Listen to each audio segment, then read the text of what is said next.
The morning sun was bright, the kind of golden light that usually promised a peaceful day. But for David, peace ended the moment he pulled into his driveway. Just a few feet from his garage, two official-looking SUVs sat parked, blocking his way entirely.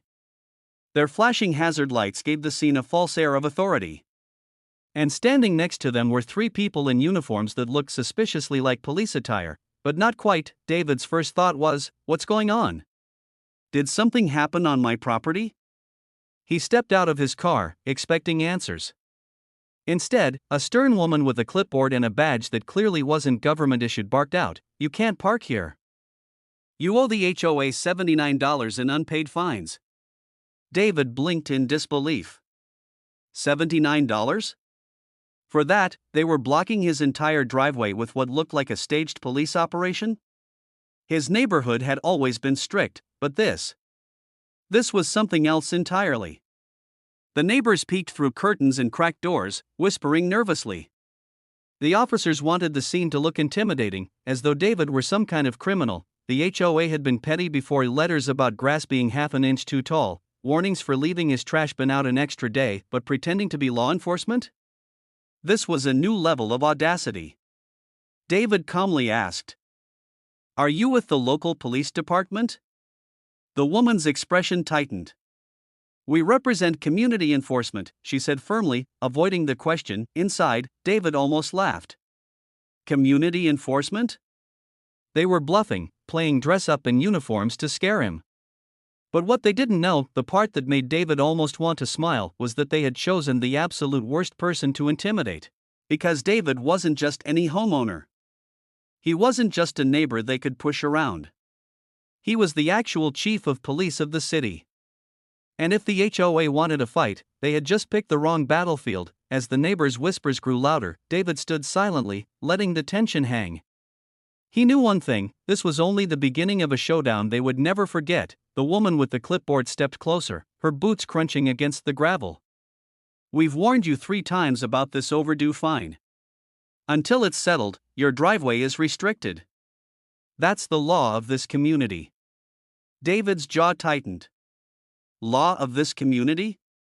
That phrase alone told him everything. These people weren't officers, they were enforcers for Karen, the HOA president. Everyone in the neighborhood knew her reputation. Karen lived for control. She thrived on writing violation notices and parading around like she owned every square foot of property. The uniforms they wore were cleverly designed: dark navy, shiny metal pins, radios clipped to their shoulders.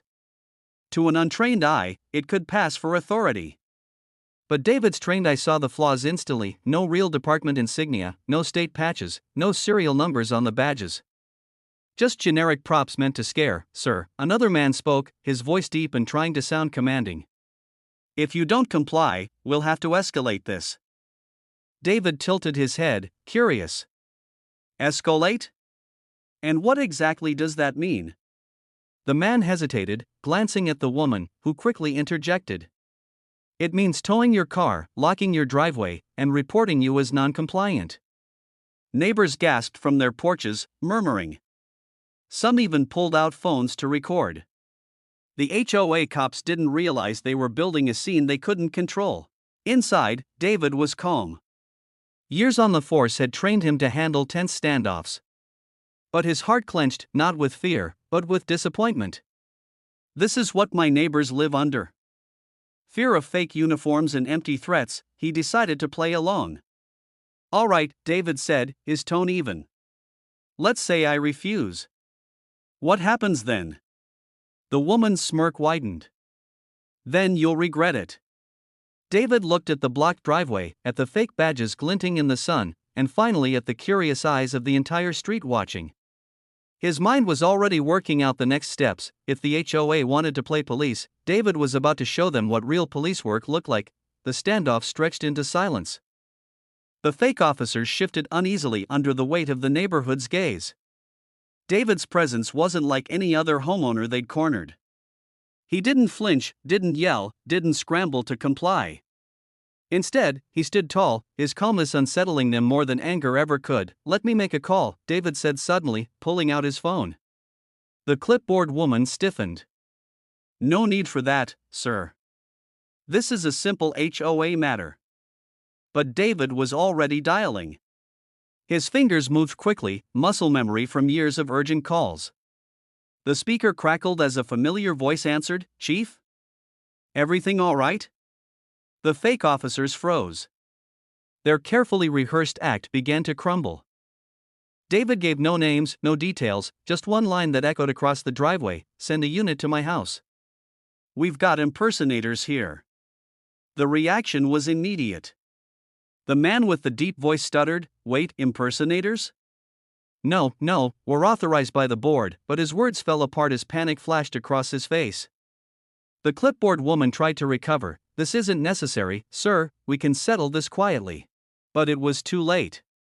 Sirens in the distance broke the air, growing louder with every passing second. The neighbors leaned further out, excitement buzzing through the street. Phones recorded everything, catching every nervous twitch of the HOA's officers. David didn't move. He simply crossed his arms and said, quietly, "That's funny. You came here with SUVs, uniforms, and threats. Now you want quiet?"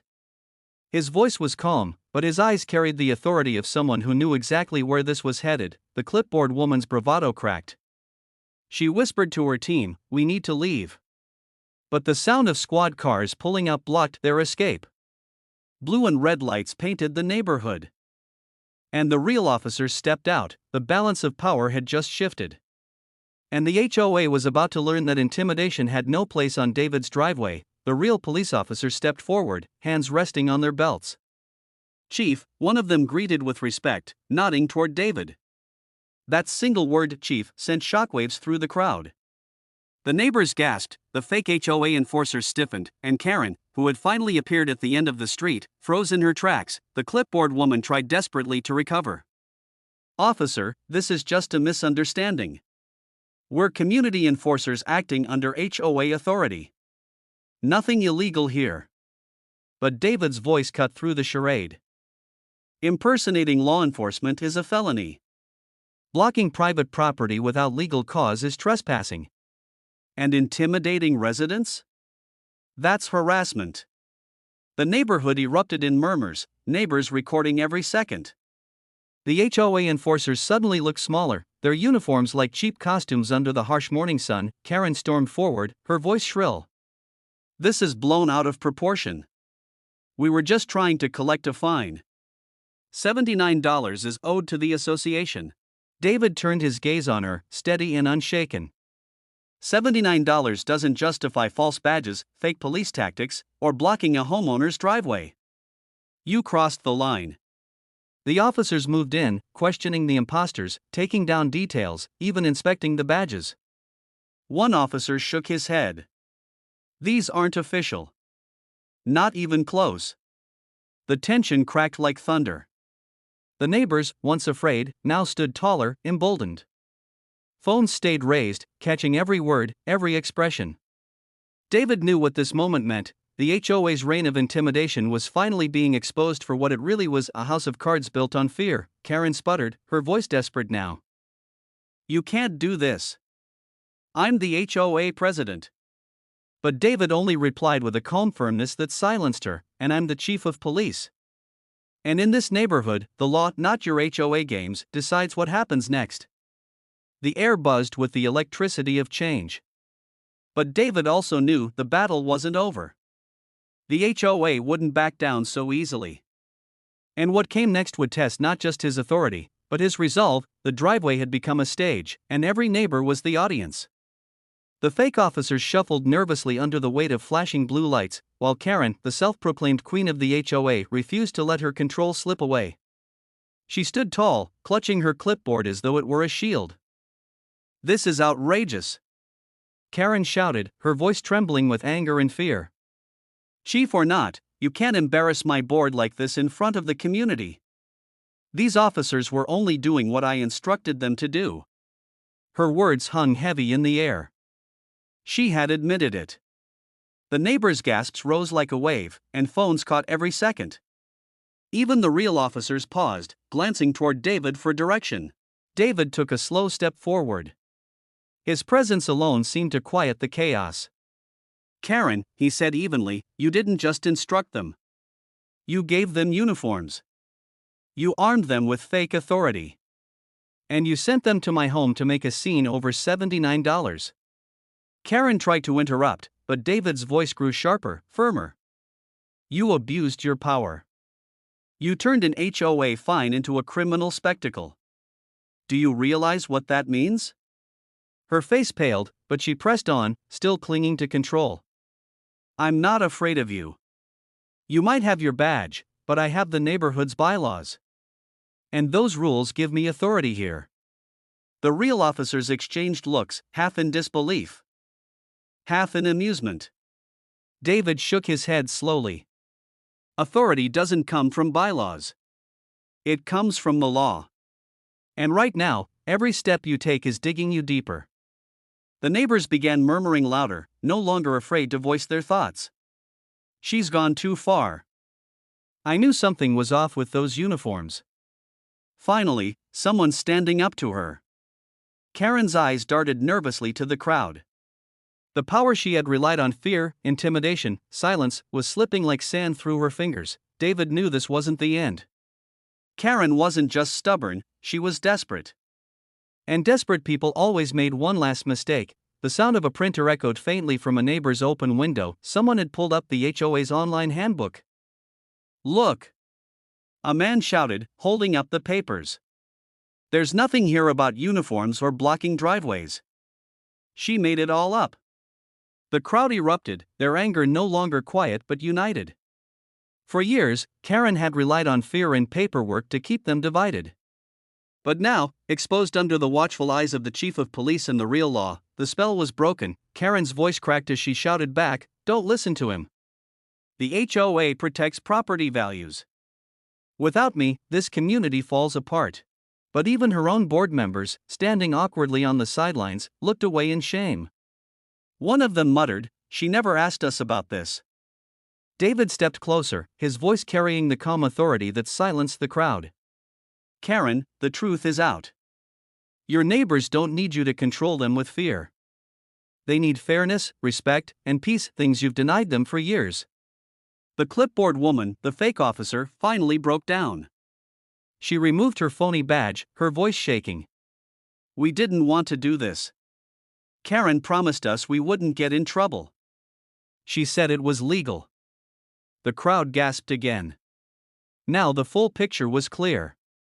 Karen hadn't just crossed a line, she had dragged others across it with her. David turned to his officers.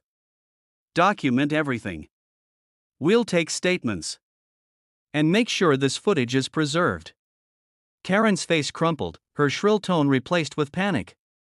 You can't arrest me. I was only enforcing order. But the neighborhood no longer stood behind her. They stood with David. The tide had turned completely. Karen had built her empire on fear. And in one morning, David had dismantled it with truth. The flashing lights painted the neighborhood red and blue, but what really lit the air was relief. For the first time in years, the neighbors stood unafraid. They spoke freely, their voices overlapping with stories of harassment, fake fines, and intimidation. The truth was spilling out faster than Karen could contain it. David stood in the center, his arms folded, his voice steady. Karen, you're not above the law. And your game's end today. The officers stepped forward, not with aggression but with procedure. They collected the fake badges, the false uniforms, the clipboard of bogus fines.